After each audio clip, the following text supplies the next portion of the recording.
Good morning. आज हम रैयतवाड़ी बंदोबस्त के बारे में बात करेंगे।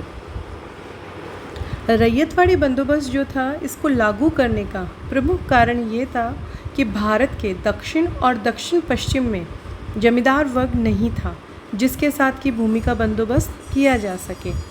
किसानों के साथ सीधा बंदोबस्त करने में कंपनी का मुख्य उद्देश्य किसानों से अधिक लगान प्राप्त करना था, क्योंकि जमींदारी व्यवस्था में लगान का एक बहुत बड़ा हिस्सा स्वयं जमींदार अपने पास रख लेते थे।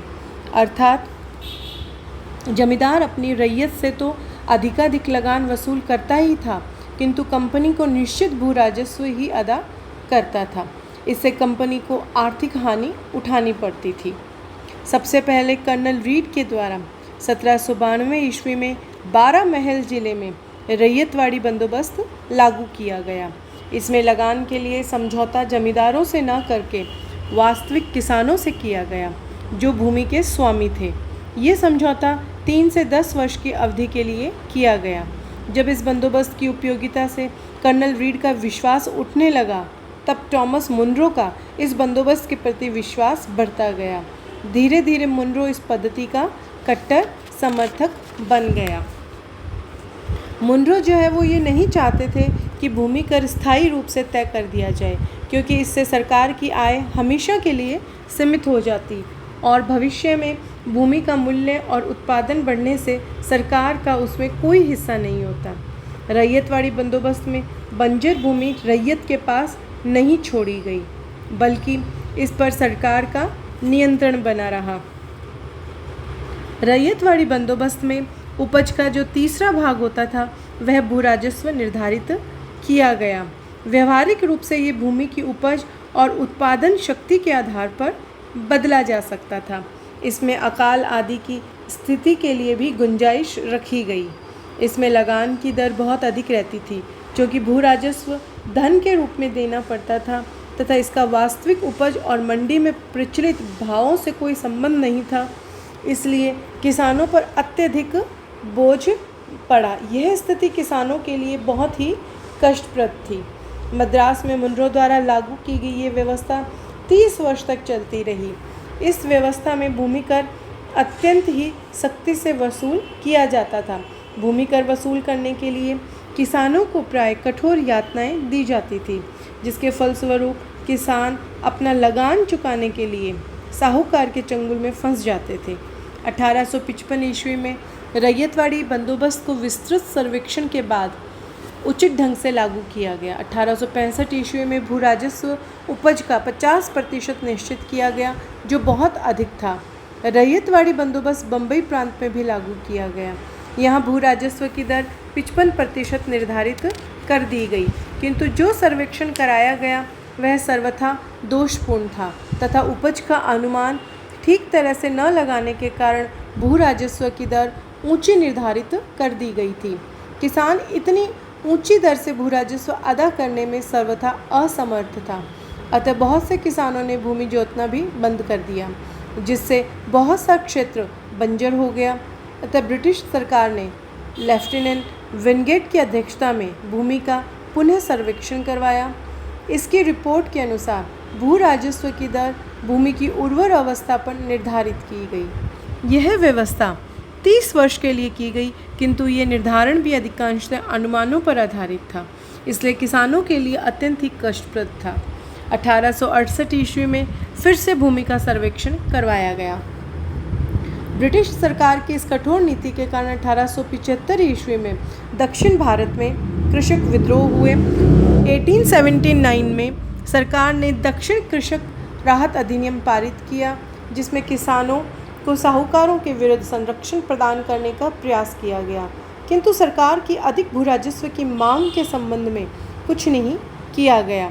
बम्बई की रैयतवाड़ी व्यवस्था का मुख्य दोष ये था कि इसमें भू राजस्व की अत्यधिक मांग तथा इस बढ़ती हुई मांग के विरुद्ध न्यायालय में अपील करने का अधिकार न होना था। कृषि के क्षेत्र में बिचौलियों के प्रवेश को न्यूनतम कर दिया गया, जिन्हें स्थायी बंदोबस्त में मान्यता प्राप्त थी। जमींदारी प्रथा में यह भय दिखाई देता था कि भूमि केवल कुछ समृद्ध जमींदार और भूस्वामियों के पास केंद्रित हो जाएगी, लेकिन इस प्रकार का भय रैयतवाड़ी बंदोबस्त में नहीं था। रैयतवाड़ी बंदोबस्त जो है, इसके अंतर्गत कलेक्टरों को लगान एकत्रित करने का काम सौंपने से प्रशासन का कार्य तो बढ़ा ही, लेकिन इसके साथ साथ अब प्रशासनिक कर्मचारी किसानों का शोषण करने लगे। कृषि क्षेत्र के दैनिक कार्यों में सरकारी हस्तक्षेप की संभावना बढ़ गई, जो केवल अधिक से अधिक भू राजस्व वसूल करना चाहते थे। अनेक स्थानों पर तो ब्रिटिश सरकार के जो प्रशासनिक अधिकारी थे, उन्होंने वही स्थान ग्रहण कर लिया जो स्थायी बंदोबस्त में जमींदारों का था। लगान तय करने से पहले कंपनी के अधिकारियों के द्वारा भूमि की जांच की जाती थी। घूस और बेईमानी से भूमि की उत्पादन शक्ति या वास्तविक उपज को गलत घोषित कर दिया जाता था।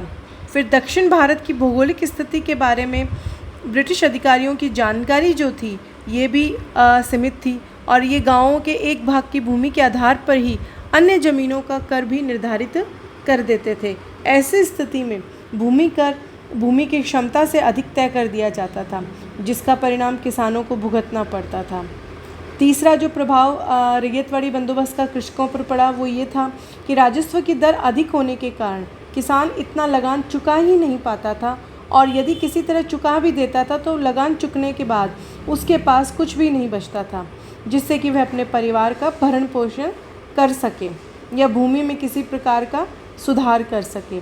चौथा, अंग्रेज अधिकारियों की सख्त नीति के कारण बेचारे किसान को अकाल और सूखे के समय भी लगान देना पड़ता था, जिसके फलस्वरूप उसे स्थानीय साहूकारों के चंगुल में फंसना पड़ता था। इन सब चीज़ों के फलस्वरूप धीरे धीरे किसानों की अधिकांश भूमि जमींदार व साहूकारों के पास चली गई और वे भूमिहीन मजदूर मात्र बनकर रह गए। अब हम बात करेंगे स्थायी बंदोबस्त के बारे में। हम पहले ही बात कर चुके हैं। अब हम बात करेंगे महलवाड़ी व्यवस्था के बंदोबस्त के बारे में। ये भूमि बंदोबस्त जो है, अनेक प्रयोगों के पश्चात उत्तर भारत में आगरा, अवध इत्यादि क्षेत्र जो है, इनमें ये लागू किया गया था। इस बंदोबस्त में भूमि कर की इकाई किसान का खेत नहीं बल्कि ग्राम या महाल माना गया। गांव की समस्त भूमि समस्त ग्राम सभा की सम्मिलित रूप में होती थी, जिससे भागीदारों का समूह कहते थे। भूमि कर देने के लिए यही समूह उत्तरदायी माना जाता था। प्रत्येक किसान अपने खेत जोतता था तथा अपने हिस्से का भू राजस्व देता था, लेकिन साथ ही वह अपने साथी किसानों के भू राजस्व के लिए भी उत्तरदायी था। इस प्रकार महलवाड़ी बंदोबस्त में व्यक्तिगत उत्तरदायित्व के साथ साथ संयुक्त उत्तरदायित्व भी होता था। यदि कोई किसान अपनी भूमि छोड़ देता तो ग्राम समाज उस भूमि को ग्रहण कर लेता। ग्राम समाज ही सम्मिलित भूमि का स्वामी होता था। महलवाड़ी व्यवस्था ने 1819 और 1822 ईस्वी के बीच निश्चित रूप ग्रहण किया। सर्वप्रथम होल्ट मैकेंजी जो थे, वो इन्होंने इसे लागू किया। वो इसके जन्मदाता माने जाते हैं। महलवाड़ी बंदोबस्त को लागू करने में अनेक समस्याएं उत्पन्न हुई। भूमि की उत्पादन शक्ति, उसका मूल्य, उसका किराया तय करना और भूमि का वर्गीकरण करना आसान काम नहीं था। अधिकांश अधिकारियों ने इन कार्यों को पूरा करने में अपनी असमर्थता प्रकट की। भूमि के बारे में अभिलेखों से पूर्ण जानकारी प्राप्त करना संभव नहीं था, क्योंकि ब्रिटिश शासन के अधीन भूमि के स्वामित्व में निरंतर परिवर्तन आ रहे थे। सरकार की मांग अत्यधिक होने के कारण तथा कर वसूली में कठोरता अपनाने के कारण यह व्यवस्था छिन्न भिन्न होने लगी। इसलिए लॉर्ड विलियम बेंटिंग के प्रयत्नों से 1833 ईस्वी के रेगुलेशन 9 के द्वारा इस व्यवस्था के सिद्धांतों में कुछ परिवर्तन किया गया। भिन्न भिन्न प्रकार की भूमि के लिए अलग अलग औसत किराए निश्चित किए गए। पहली बार लगान निश्चित करने के लिए मानचित्र और पंजिकाओं का प्रयोग किया गया। नई भूमि योजना मार्टिन बर्ड के निर्देशन में तैयार हुई। बंजर भूमि तथा उपजाऊ भूमि को स्पष्ट रूप से पंजीकृत किया गया। भूमि किराए का 66% राज्य सरकार का हिस्सा तय किया गया और ये व्यवस्था 30 वर्ष की अवधि के लिए लागू कर दी गई। अब बात की जाए कि महलवाड़ी व्यवस्था जो थी, इसका किसानों पर क्या प्रभाव पड़ा।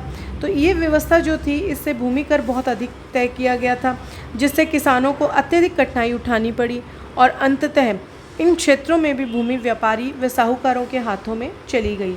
चूँकि ये व्यवस्था बोर्ड के द्वारा बहुत ही कठोरता से तैयार की गई थी, जिसमें पुराने जमींदारों या तालुकदारों के अधिकारों की अवहेलना की गई थी, अतः इस पद्धति की कठोरता ने ही 1857 ईस्वी में तालुकदारों को विद्रोह करने के लिए प्रेरित किया। इस प्रकार हम देखते हैं कि ये जो ब्रिटिश सरकार के द्वारा बंदोबस्त व्यवस्था लागू की गई थी, इसमें कहीं ना कहीं किसानों का शोषण जो है वो हर व्यवस्था में होता रहा था। Thank you.